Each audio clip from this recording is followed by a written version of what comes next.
Okay, I had to do this over. Let me show you all what I'm talking about. Now, this is the tree. Okay. Now, this is the hole that I dug here. Now, I'm not sure if you can really see it. There's a lot of water right there. But it's coming from there. Okay, I'm not sure if you can see that. Okay. There's a lot of water right here.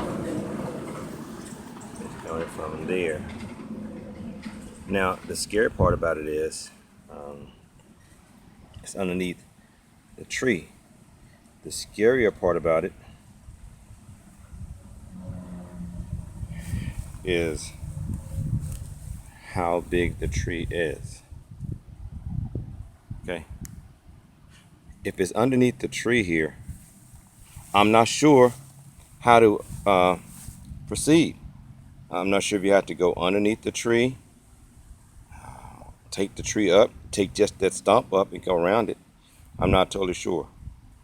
But if you all know a remedy, please, please, please let me know. Now, I think I was doing a better thing when I was going underneath it. Now I found the water, whereas I found that it was coming from underneath the tree. I haven't found a pipe yet. That's another thing. I need to find that pipe. All right. If you all know anything, please let me know. All right.